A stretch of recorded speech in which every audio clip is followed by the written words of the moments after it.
तो पहुंच गए होते हैं।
बाबा राम राम बाबा महादेव बाबा राम राम महादेव बाबा गौरा पार्वती माता राम राम माता राम राम ओ मोरे बाबा राम राम बाबा राम राम बाबा राम राम बाबा।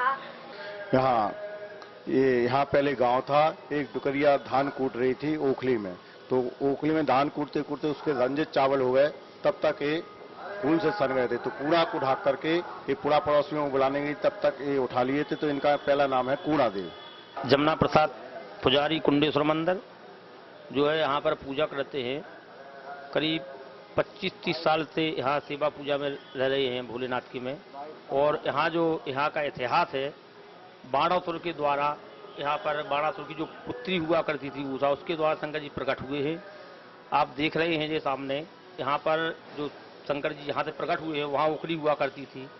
एक जो है महिला धान कूट रही थी, धान कूटते कूटते उसके जो चावल हैं वो उखली में उसके वो खून में लपट गए। तो उसे एक मिट्टी का कूड़ा रखा हुआ था, उससे ढांक करके वो पड़ा उसमें गई। जब सबको ले करके आई तो शंकर जी प्रकट हो गई। तो सही नाम इनका है कूड़ादेव, कुंडेश्वर कहते हैं, सही नाम है इनका कूड़ादेव। इसके बाद क्या हुआ, यहाँ जंगल टाइप का था, तो राजा ने सोचा कि शंकर जी को उखड़वा करके और टीकमगढ़ तालाब के पास रखवा दिया जाए। तो महाराज बीर सिंह जू देव ने 1937 में यहाँ पर खुदाई करवाई। तो करीब 7 जलेरी निकली नीचे, 25 फुट नीचे तक जो खोदने वाले थे वहाँ वो 25 फुट नीचे तक खोदते गए। एक बहुत बड़ा भौरा निकला और शंकर जी कुंड तरफ विलीन हो गए।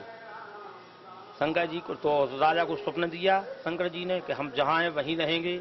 यहाँ पर जो होम साहब उनके मंत्री हुआ करते थे उनको स्वप्न दिया। तो फिर रातों रात महाराज बीर सिंह जू देव ने जो है मार्बल के मंदिर, जो मार्बल का मंदिर पुराना था अब तो निकल गया है, वो उसका निर्माण करवाया। और तभी से शंकर जी की सेवा पूजा हो रही है। पूरे बुंदेलखंड से लाखों की तादाद में यहाँ श्रद्धालु आते हैं और सब सीता से। मेला कब लगता है? यहाँ पर मकर संक्रांति का मेला लगता है और महाशिवरात्रि का मेन जो विशाल मेला होता है वो लगता है। श्रावण में, पूरे श्रावण में मेला लगता है। और कोई ऐसी विशेष अत्याचारी घटना जो विशेष अत्याचारी लोग हाँ जो सुन रहे हैं अत्याचारी हैं? जी जी, तो ऐसा कोई भक्त आया हो? जी जी जी, ऐसा भी आया है। एक बार एक कोई अधिकारी आए थे भोपाल से, तो उनके साथ में कोई सैनिक था, वो मुगल था। तो वो देख रहा था कि ये सब लोग शंकर जी को दबाते हैं, सेवा करते, जल चढ़ाते, क्या बात है ये क्यों कर रहे। तो वो भी गया तो उसने दबाया, तो शंकर जी कुछ क्षण के लिए मोम की तरह दब गया। तो वो वहाँ से आया, फिर यहाँ जो मंदिर में सैनिक हैं उनको उन्होंने बताया तो भैया जी कैसा क्या है जी। तो फिर वो उसकी भी श्रद्धा हो गई, बोले कि मैं परवाह से यहाँ पर आऊँगा। उसने ये घटना बताई। और एक घटना और हुई थी, यहाँ रेलिंग लग रही थी शंकर जी के सामने, शंकर जी को ऐसा ले। तो रात्रि में जो है जो कारीगर वहाँ पर काम कर रहे थे, एक जलेरी के अंदर से सांपों की फुसकारों की आवाज़ निकली। तो वो सब देख डरा डर के मशीन छोड़ छाड़ के भाग गए। हम लोगों ने फिर आकर के कमेटी वालों ने जो देखा यहाँ पर, कैमरा लगे हुए हैं, सीसी कैमरा, उसमें देखा तो वही घटना, वो डरा रही थी और सब मशीन छोड़ छाड़ के सब लोग गए थे। मैं अरविंद द्विवेदी कुंडेश्वर का निवासी हूँ। यहाँ के बारे में कहा गया है, आशुतोष स्वसंभूत कुंडेश्वर दयानिधि। यहाँ के इतिहास के बारे में यदि कहा जाए तो जहाँ तक मुझे स्मरण है या मुझे अपने पुराने वृद्ध लोगों के द्वारा सुनने को जो मिलता है, वो यहाँ के बारे में ये है कि बरसों पहले एक बस्ती हुआ करती थी। यहाँ पर एक बुढ़िया कोई धान कूट रही थी अपने घर के अंदर। एकाएक मूसल की आवाज में ऐसी आई जैसे कोई पत्थर इस के कूड़े के अंदर हो। जैसे ही उसको धान को हटा करके देखा तो उसमें एक शिवलिंग के रूप में एक छोटा सा लिंग जो है उसमें दिखाई दिया। बड़ी विलक्षण बात थी। सबको बताया गया कि हम तो धान कूट रहे थे, लेकिन इसमें तो ये शिवलिंग जैसी कोई सालग्राम जैसी आकृति इसमें आ गई है। तो चारों ओर देखा, कुछ रक्त का प्रवाह भी हल्का सा दिखाई दे रहा था। ढक करके वो सबको बुलाने गई। वहां जाकर के सब लोग जब आए, गांव के कुछ लोग, तो जैसे ही ढकना वहां से हटाया और उस कूड़े को देखा तो उसमें कुछ भी नहीं था, केवल एक शिवलिंग का रूप, ना रक्त बह रहा था ना कुछ, एक छोटा सा शिवलिंग का रूप जो है उसमें दिखाई दिया। ऐसी विलक्षण बात सबको देखने को मिली तो देखा निश्चित रूप से कोई दैवी चमत्कार है।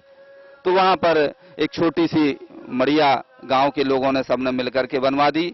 धीरे धीरे धीरे ऐसा पता हुआ कि जो शिवलिंग है वो स्वतः वर्षों बाद कुछ वृद्धि हो रही है उसमें। तो छोटी सी मड़िया जब बनी तो उसमें लगा कि उनका जो शिवलिंग का आकार है वो बढ़ रहा है।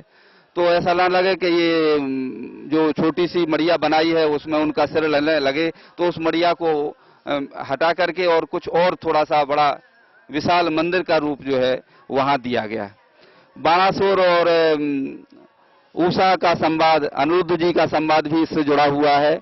यहाँ बाणासुर की पुत्री उषा यहाँ शिव जी के दर्शन करने के लिए गुप्त रूप से आया करती थी।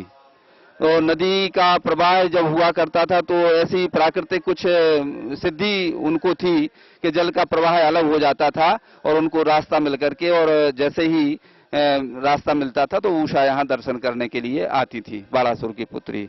और उनको विशेष लगाव यहाँ का स्थान का रहा है। धीरे धीरे विकास होता रहा, मंदिर की व्यवस्था बनाई गई।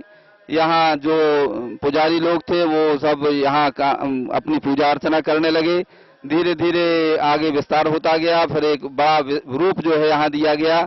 इस तरह से एक छोटे रूप से प्रारंभ होकर के बहुत बड़े रूप में जो है यहाँ भगवान शिवलिंग स्वयंभू प्रकट हुए हैं। और यहाँ पास में जमनार नदी है, यहाँ से कहते हैं कि शिवलिंग का उद्भव है। कई बार जब पुराने समय में उस तरह का शिवलिंग की जब खोज की गई कि नहीं कहाँ तक गहराई इसकी है, तो देखा गया कि 6-7 जरारू जैसे आकृतियां जो है वो नीचे खुदाई में निकली।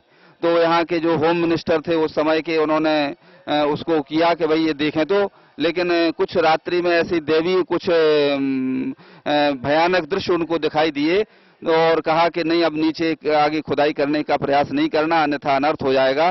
तो उन्होंने भयभीत होकर के वो जल्दी से ही सुबह वो सबका सब जितना भी उन्होंने खुदाई करवाई थी उसको ज्यों का त्यों करवा दिया। और ये जो ऊपर से जरारू आप देख रहे हैं, कभी दर्शन करने का आप सब लोगों को सौभाग्य प्राप्त हुआ है। तो यहाँ जो जरारू पहने हुए हैं, जहाँ से हम जलहरी कहते हैं, जिसे जहाँ से जल लेते हैं, वो कहते हैं कि उसका ऊपर से उसको पहनाई गई थी। तो आज डायमीटर उसको देखें, उसका जो व्यास देखते हैं अपन, तो अब अगर अपन उसको फिर से अगर निकालने का प्रयास करेंगे तो संभव ये नहीं होगा। तो निश्चित रूप से ऐसा माना जाता है कि 2-3 वर्ष में ये प्रति वर्ष जो है एक चावल की आकृति के बराबर इसमें वृद्धि होती है शिवलिंग में, और इनके सब लोग बड़े भाव से दर्शन करते हैं।